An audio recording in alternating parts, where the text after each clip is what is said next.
హెచ్చరిక, దైవజనుని హెచ్చరిక. దేవుడు ఇవాళ మనకి ఇచ్చాడండి. ఏంటి ఇచ్చాడో తెలుసా? బైబిల్ ఇచ్చాడు. ఇది నా ధననిధి, ఇది నా దిక్సూచి, ఇది నా మార్గదర్శి, ఇది నన్ను ఆదరిస్తుంది, ఇది నన్ను బలపరుస్తుంది. వాక్యం నాతో మాట్లాడుతుంది, వాక్యం నన్ను హెచ్చరిస్తుంది, వాక్యం నన్ను ఆధ్యాత్మికంగా సిద్ధపరుస్తుంది, వాక్యం నన్ను స్వస్థపరుస్తుంది. వాక్యంలో సమస్తం ఇచ్చి ప్రతి వాడి చేతికి వాక్యం ఇచ్చాడు దేవుడు. ఇవాళ ఎంత గొప్ప దేవుడు! ఈ మొదటి సెంచరీ శతాబ్దంలో ఉన్న వారికి బైబిల్ లేదు. వారికి పాత నిబంధన గ్రంథ పుటలు మాత్రం కొన్ని ఉన్నాయి, అది అందరికీ అందుబాటులో లేదు. ఈవెన్ క్రైస్తవం వచ్చిన తర్వాత కూడా ఆ బిషప్పుల కాలంలో గ్రీకులో, హీబ్రూలో మాత్రమే బైబిల్ ఉండేది. వాళ్ళు ఏం చెబితే అదే వేదం. ఎవడు మట్టుకాడు చదువుకోవడానికి లేదు. అప్పుడు దాన్ని వ్యతిరేకించి నిలబడినటువంటి మార్టిన్ లూథర్ ప్రొటెస్ట్ చేసి, మీరు చెప్పేది కాదు, ఒక క్రైస్తవుడు విశ్వాసంతో బతుకుతాడు, ఒక క్రైస్తవుడు వెలిచూపుని బట్టి కాదు, ఒక క్రైస్తవుడు పరిశుద్ధులకి మేరమ్మకి ప్రార్థనలు చేయాల్సిన అవసరం లేదు, ఒక నిజమైన క్రైస్తవుడు దేవునితో సంబంధం కలిగి ఉన్నాడు, దేవునితో మధ్యవర్తిగా ఉన్నాడు, ఆయన కృపాసనం దగ్గరికి ప్రతి ఒక్కరూ విశ్వాసంతో వెళ్ళి ప్రార్థించవచ్చు, వాక్యము పట్టుకోవాలి, దేవుని వాక్యాన్ని ఎరగాలి, మోకాళ్ళ ప్రార్థన నేర్చుకోవాలి, దేవునితో సంబంధం ఉండాలి అని హెచ్చరించినందుకు ఆ రోజు బిషప్పులు ఆ అధికారం, లోకాధికారము, మతాధికారము ఒక చేతులకు వచ్చేసింది. క్రిస్టియన్ కింగ్డమ్స్గా మారినప్పుడు ఆయన కాల్చి చంపేశారు. తెలుసా మార్టిన్ లూథర్ని? జాన్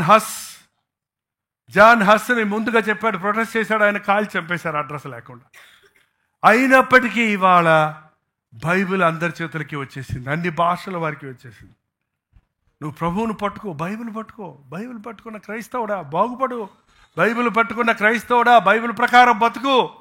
బైబిల్ నీ చేతిలో ఉందంటే నువ్వు ఎంత గొప్ప జయశీలుడవో తెలుసా, నువ్వు ఎంత గొప్ప జ్ఞానివో తెలుసా, నువ్వు ఎంత గొప్ప శక్తిమంతుడివో తెలుసా. ఒక విలువ లేని జైపాలుకి వాళ్ళ విలువ వచ్చిందంటే అది కేవలం ఈ గ్రంథాన్ని బట్టే.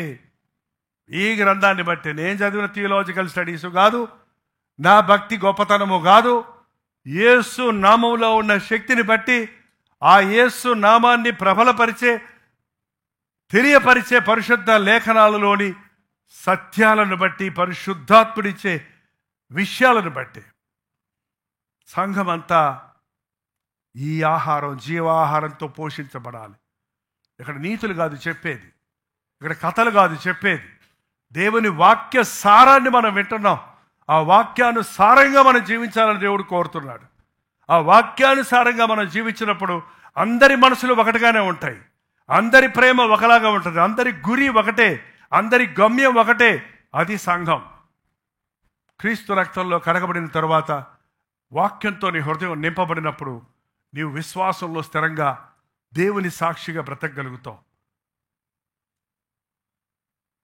18వ శతాబ్దం వచ్చినప్పటికి గొప్ప ఉద్యమం వచ్చింది. Charles Finney, John Wesley, DL Moody, Charles Spurgeon, గొప్ప గొప్ప దైవజనులు లేచి ఆ రోజుల్లో చర్చిల్లో మాత్రమే మీటింగ్ ఉండాలి, చర్చికి వెళ్ళే వాళ్ళకి మాత్రమే యేసుప్రభు అన్న తిరునాళ్ళలో వీరు బయటికి వెళ్ళి, ఫ్యాక్టరీలకు వెళ్ళి, రోడ్ల మీదకు వెళ్ళి, కంపెనీలకు వెళ్ళి, సువార్త ఎరగని దేశాలకు వెళ్ళి సువార్తను యేసుని గురించి చెప్పినప్పుడు ప్రపంచమంతటా యేసుక్రీస్తు నామం మహిమపరచబడింది. ఈనాటికి క్రైస్తవం ప్రపంచమంతటా ఉందండి. ఆ గొప్ప ఉద్యమజాలం 19th సెంచరీ వరకు కొనసాగాయి, 20th సెంచరీ వరకు కొనసాగుతూ ఉన్నాయి. ఇప్పుడు కూడా ఇంకా మునుపెన్నడూ లేనంత విస్తారంగా క్రైస్తవ్యం మీడియాలో వచ్చిన తర్వాత విస్తరిస్తుంది. కానీ లవొదికయ సంఘానికి ప్రభు హెచ్చరించినట్లుగా ఈ అంచె దినాలలో సంఘం చెడిపోతుంది. ఎందుకంటే రిచ్ అయిపోయింది. ఈ అంచె దినాల్లో అనేకుల ప్రేమ ఏమైపోయిందండి? చల్లారిపోయింది. ప్రేమను డైల్యూట్ చేసి మనీగా మార్చేసుకున్నారు, డబ్బుగా మార్చేసుకుంటున్నారు. అనేకులు సుఖాన్ని ఎక్కువ ప్రేమిస్తున్నారు ప్రభు కంటే. ఇటువంటి అపాయకరమైన దినముల్లో ఉన్నవి ప్రవచించిన ప్రవచనాలు, ప్రభు రాకడ సమయంలో జరిగే విషయాలు ఇవి. పాశ్చాత్య దేశంలో ఒకప్పుడు క్రైస్తవ్యం సురుగ్గా ఉండేది, కరెక్ట్గా ఉండేది. పుట్టింది అక్కడ కాదండి, యూరోప్లో పుట్టలేదు క్రీస్తు, ఏషియాలో పుట్టాడు. ఆసియా అంటే మన ఖండం ఆసియాలోనే ఉంది, భారత ఖండం. ఆయన అందరికీ ప్రభువు. అందుకే సువార్త అందరికీ అవసరం. అందుకే సువార్తను గురించి ప్రభు చెప్పాడు, సర్వలోకమునికి వెళ్ళి సర్వ సృష్టికి మతం మార్చమని చెప్పలేదండి. దేశాలు క్రైస్తవ దేశాలుగా మారాలనేది ఆశ కాదండి. ప్రతి వాడి హృదయం చెడిపోయి ఉంది, ప్రతి వాడి జీవితంలో విసిగిపోయి ఉన్నాడు, ప్రతి వాడు మరణానికి ఆహుతి అవుతున్నాడు. ఆ మరణము తప్పించి నిత్య నరకము నుండి తప్పించడం కొరకు, పాప పరిహారం చేయడం కొరకు ప్రభు అయిన యేసుక్రీస్తు సిలువెక్కాడు. ఆ విషయమే మళ్ళీ మళ్ళీ మనం జ్ఞాపకం చేసుకుంటున్నాం. ఈ రొట్టె ద్రాక్షరసం ఒక సింబలే, ఒక గుర్తుగానే. నిజంగా ఇదేమీ ప్రభు శరీరంగా మారిపోదు, ఆయన రక్తంగా మారిపోదు, మాయమైపోదు. కానీ ఒక గుర్తు. ఆనాడు కలువరి శిలువలో ఆయన నా కొరకు చేసిన త్యాగం. నన్ను కొనుక్కున్నాడు రక్తం ఇచ్చి, నన్ను ఆయన బిడ్డగా స్వీకరించాడు. తండ్రి వీరేమి చేయుచున్నారో ఎరుగను గనుక వీరిని క్షమించమన్నప్పుడు నన్ను కూడా ఆయన చూసి క్షమించాడు అన్న విశ్వాసంతో నా కొరకు ప్రాణం ఇచ్చిన ప్రభు కొరకు నేను జీవించాలి అనే తీర్మానంతో ప్రతిసారి ప్రభు బలను మనం చేరాలి. బలలో చేరిన మనం దేవుని కుటుంబంలో సభ్యులుగా ఉన్నామని, దేవుని చేతుల్లో పనిముట్లుగా ఉన్నామని, దేవుని యొక్క కట్టడముగా ఉన్నామని, దేవుని యొక్క శరీరం, క్రీస్తు యొక్క శరీరంగా ఉన్నామని మనం గుర్తించి నా ఇష్టం అనే మాటకు చోటు ఇవ్వకుండా దేవుని చిత్తం నా పట్ల నెరవేరాలని ఆశించాలి. అంతేకాక మనం విలువ పెట్టి కొనబడిన వారి కనుక చర్చిలో ఉన్న, ఇంటిలో ఉన్న, ఆఫీసులో ఉన్న, కాలేజీలో ఉన్న, ఈ ఊరిలో ఉన్న, ఆ ఊరిలో ఉన్న, నేను దేవుని సొత్తు అన్న సంగతి గుర్తుపెట్టుకోవాలి. మన దేహములతో, మన ఆత్మలతో ప్రభువును మహిమపరచాలి. అటు జీవితంలోని ప్రభువు మనకిచ్చును గాక. ప్రార్థన. పరిశుద్ధుడా, నీకు వందనములయ్యా. నీ కుటుంబం అని పిలువబడే మేము, నీ శరీరంలోని భాగముగా ఉన్న మేము, మా దేహాలతో, మా ఆత్మలతో నిన్ను మహిమపరిచే జీవితాలు జీవించాలని మరోసారి నీ రక్తం ద్వారా మేము కడగబడి, మా మనస్సాక్షులు శుద్ధీకరించబడి నీతో నిబంధన చేసుకుంటున్నాము. నా మట్టుకైతే బ్రతుకుట క్రీస్తే. నేను ఇప్పుడు జీవించుచున్న జీవితము నన్ను ప్రేమించి నా కొరకు తను తాను అప్పగించుకున్న, అర్పించుకున్న క్రీస్తు కొరకు జీవిస్తానని ఒక నిబంధన చేసుకున్నట్టుకు సహాయం ఇచ్చాడు.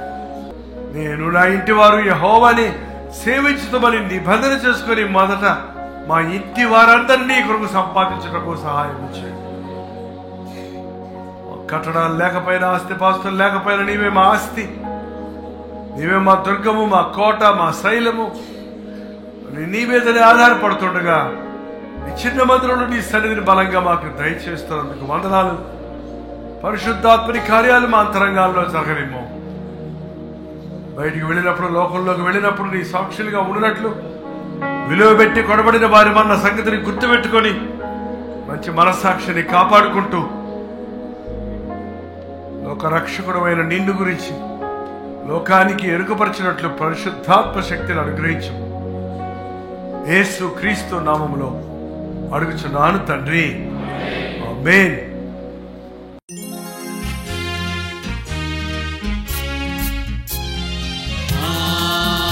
హల్లెలూయా, హల్లెలూయా, హల్లెలూయా,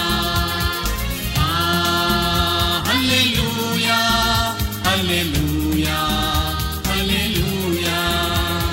కలువరి ప్రేమే మధురం, కలువరి ప్రేమే మధురం, కలువరి ప్రేమే మధురం, కలువరి ప్రేమే మధురం.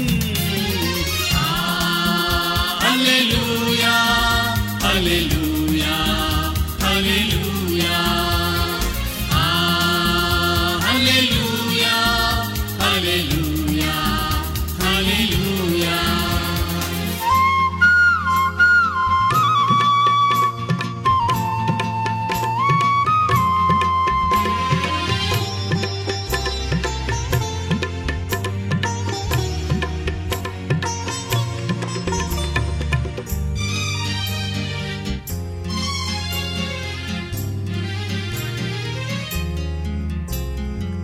సిలువపైన విలువ త్యాగం చేసినావుగా, పాపినైనా నా కొరకు చిందించినావుగా, రుధిరం చిందించినావుగా.